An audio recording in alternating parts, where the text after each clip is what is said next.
अब ये दो सवाल देखते हैं अल्जाइमर्स के ऊपर। एक पहला सवाल है, 80-year-old person had started forgetting the names of familiar persons and places.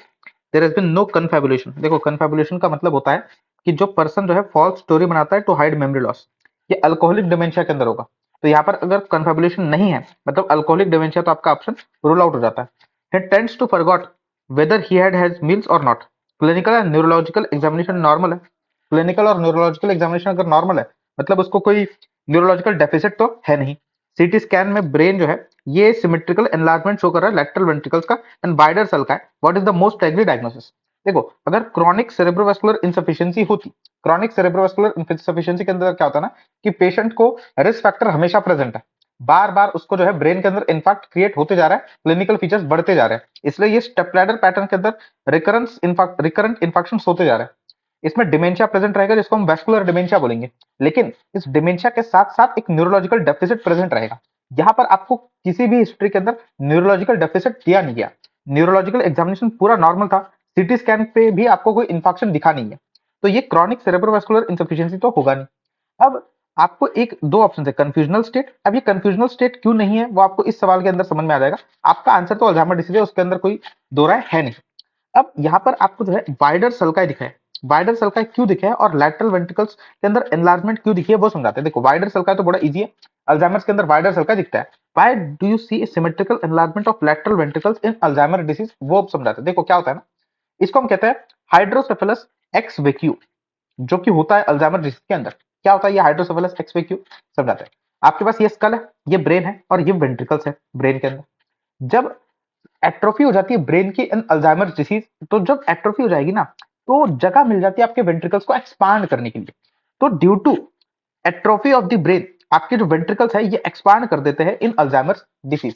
इसको हम क्या बोलते हैं, हाइड्रोसेफेलस एक्स वेक्यू। इसको हम क्या कहते हैं, हाइड्रोसेफेलस एक्स वेक्यू। इसीलिए आपको सीटी स्कैन पर क्या देखने को मिलेगा, सिमेट्रिकल एनलार्जमेंट देखने को मिलेगी लेटरल वेंट्रिकल्स की। तो ये भी अल्जाइमर डिसीज की तरह पॉइंट कर रहा है। अल्जाइमर डिसीज आपका आंसर हो जाएगा इस क्वेश्चन के अंदर। अब ये सवाल अगर देखोगे, एक 55 साल का मेल है, उसको एडमिट किया क्योंकि वो कंफ्यूज था एट होम।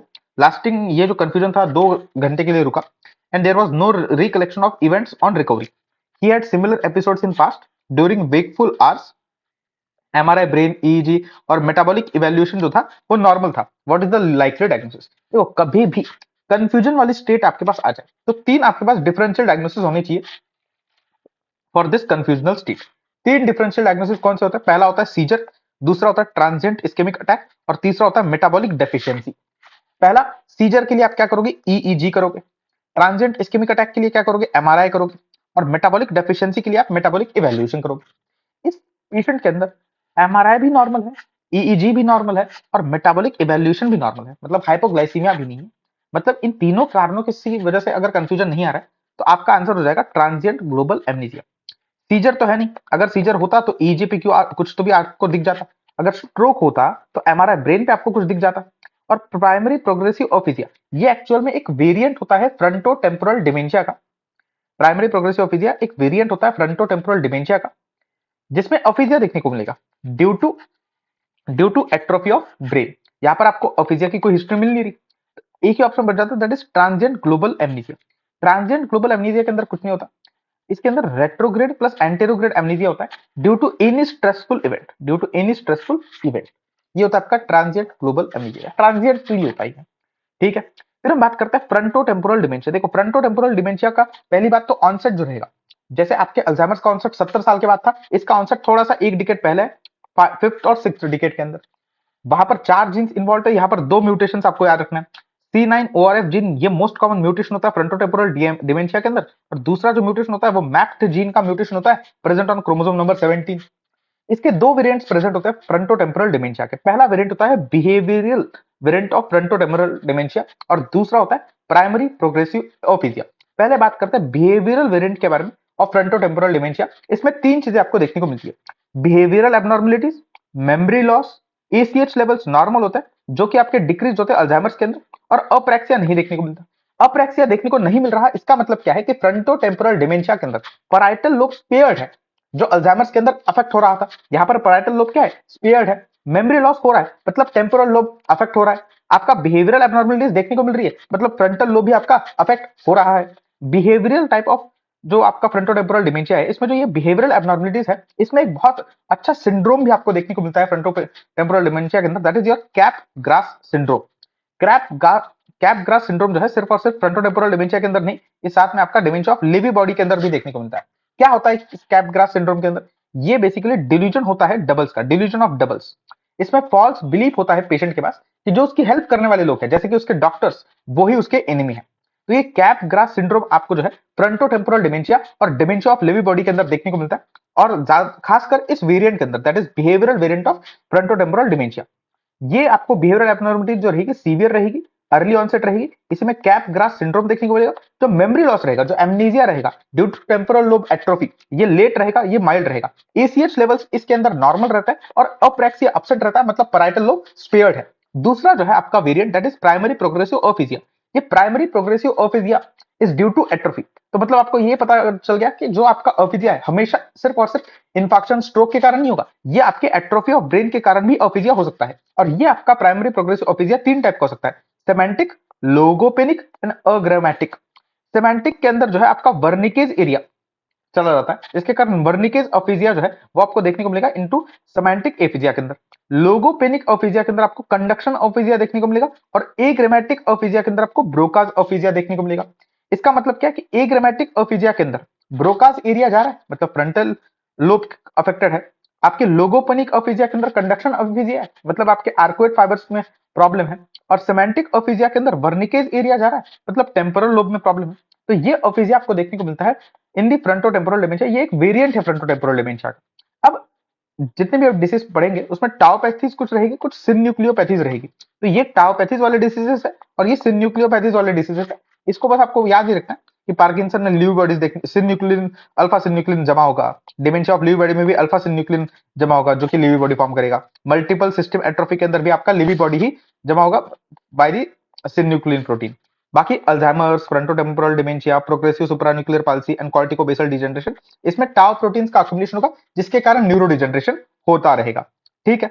अब डिमेंशिया जो आपने दो टाइप का पढ़ा ना, कॉर्टिकल टाइप का और सब कॉर्टिकल टाइप का, तो उसमें कुछ ये डिफरेंसेस है, पढ़ लो, ज्यादा इंपॉर्टेंट है नहीं।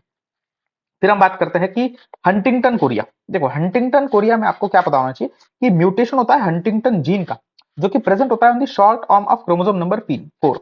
Short arm of chromosome number 4 पे प्रेजेंट होता है आपका हंटिंगटन जीन, जिसके ऊपर म्यूटेशन होने के कारण एक ट्राइन्यूक्लियोटाइड रिपीट सीक्वेंस डिफेक्ट आ जाता है। ट्राइन्यूक्लियोटाइड रिपीट सीक्वेंस डिफेक्ट आ जाता है। नॉर्मली जो आपके सीएजी के रिपीट्स होने चाहिए 40 से कम होते हैं, तो इसके अंदर इस डिफेक्ट के कारण जो सीएजी के रिपीट्स हो जाते हैं मोर देन 40 हो जाते हैं। अब जितने ज्यादा रिपीट्स रहेंगे ना, उतना ज्यादा सीवियर प्रॉब्लम रहेगा। ओके, जितना ज्यादा रिपीट्स रहेंगे उतना ज्यादा अर्ली ऑनसेट होगा इस डिसीज का। ठीक है। ये ऑटोसोमल डोमिनेंट इनहेरिटेंस होता है हंटिंगटन कोरिया का, ऑटोसोमल डोमिनेंट इनहेरिटेंस होता है। दो सक्सेसिव जनरेशन होती है वो अफेक्ट होगी due to autosomal dominant inheritance. अगर एक पेरेंट अफेक्टेड है तो 50% चांस है कि अगली जनरेशन में प्रॉब्लम होगा। अगर बोथ पेरेंट अफेक्टेड है तो 75% चांस होता है कि अगली डॉटर सन जो रहेगा वो अफेक्टेड रहेगा। हंटिंगटन कोरिया के अंदर आपको जो है दो फिनोमेना देखने को मिलता है, that is lengthening phenomena and anticipation phenomena. Lengthening phenomena क्या है? लेंथनिंग फिनोमेना यह है कि जितना बड़ा डिफेक्ट होगा, जितना बड़ा डिफेक्ट होगा मतलब जितने ज्यादा रिपीट्स हो गए आपके सीएजी के, उतना सीवियर डिसीज होगा और उतना अर्ली ऑनसेट वाला डिसीज होगा। ये होता है लेंथनिंग फिनोमेना। एंटीसिपेशन फिनोमेना क्या? एंटीसिपेशन फिनोमेना का मतलब होता है कि अगर इस डिसीज को आप फादर से एक्वायर करते हो, अगर इस डिसीज को तुम फादर से एक्वायर करते हो, इनहेरिट करते हो, तो अर्ली ऑनसेट डिसीज होगा। ओके। इसका मतलब क्या है कि अगर आपके फादर के अंदर 400 रिपीट्स थे सीएजी के, तो आपके अंदर अगर आपके ये फादर से इनहेरिट करते हो ना, तो 4000 रिपीट्स हो जाएंगे सीएजी के। और अगर 4000 रिपीट्स हो गए तो रिपीट्स का नंबर बढ़ गया, रिपीट्स का नंबर अगर बढ़ गया तो सीवियरिटी जो है डिसीज की वो बढ़ जाएगी और अर्ली ऑनसेट हो जाएगा। तो ये याद रखें कि जब भी फादर से इस डिसीज को इनहेरिट करोगे हंटिंगटन कोरिया को, तो अर्ली ऑनसेट रहेगा, और अगर मदर से इनहेरिट करोगे तो रिलेटिवली लेट ऑनसेट रहेगा। और नॉर्मली आप इस डिसीज का ऑनसेट क्या पकड़ के चलते हो? 25 से 50 साल। अल्जाइमर्स का क्या था? More than 70 years. फिर आपके फ्रंटोटेम्पोरल डिमेंशिया का क्या था? 50 से 60 साल। और आपके इसका क्या है, हंटिंगटन कोरिया का 25 से 50 साल। ठीक है।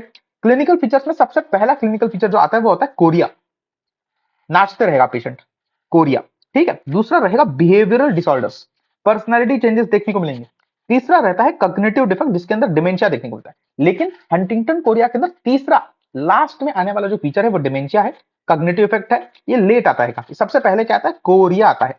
और अगर डिसीज फादर से एक्वायर किया हुआ है, मतलब अगर डिसीज सीवियर है, अगर उसका अर्ली ऑनसेट है, तो सीजर्स भी देखने को मिलेंगे। If disease is severe inherited from father, तो सीजर्स भी आपको देखने को मिलेंगे। हंटिंगटन कोरिया में प्रॉब्लम एक्चुअल में है कहा, प्रॉब्लम है in the chordate nucleus. Chordate nucleus में ही प्रॉब्लम होता है, तब कोरिया होता है ना, तो यहाँ पर भी एट्रोफी हो रही है in the chordate nucleus of the brain. अब जब एट्रोफी होती है in the chordate nucleus of the brain, तो इंट्रास्ट्राइटल लॉस हो जाता है एसीएच और गाबा का। एसीएच और गाबा का क्या हो जाता है, इंट्रास्ट्राइटल लॉस हो जाता है और डोपामिन बढ़ जाता है बहुत ज्यादा। तो ट्रीटमेंट में आप डोपामिन डिप्लीटर्स दोगे, डोपामिन रिसेप्टर के एंटागोनिस्ट दोगे, डोपामिन एंटागोनिस्ट या फिर डोपामिन डिप्लीटर्स। तो डोपामिन एंटागोनिस्ट क्या होता है, हेलोपेरिडोल, और डोपामिन डिप्लीटर क्या होता है, टेट्राबिनाजिन। तो जो टेट्राबिनाजिन है, इसको ड्रग ऑफ चॉइस माना जाता है। अब ये दो सवाल सॉल्व करिए। पहला, in Huntington disease is if Huntington disease is inherited from the mother, which of the following is true. अगर मदर से आया है तो पहली बात तो लेट ऑनसेट का रहेगा, early onset disease falls, late onset का रहेगा। सीजर्स आर मोर फ्रिक्वेंट, जी नहीं, फॉल्स। सीजर्स तब रहेंगे जब फादर से इनहेरिट करोगे। माइटोकॉन्ड्रियल इनहेरिटेंस, जी नहीं, ये ऑटोसोमल डोमिनेंट इनहेरिटेंस का होता है आपका Huntington chorea. None of this, तो ये आंसर हो जाएगा।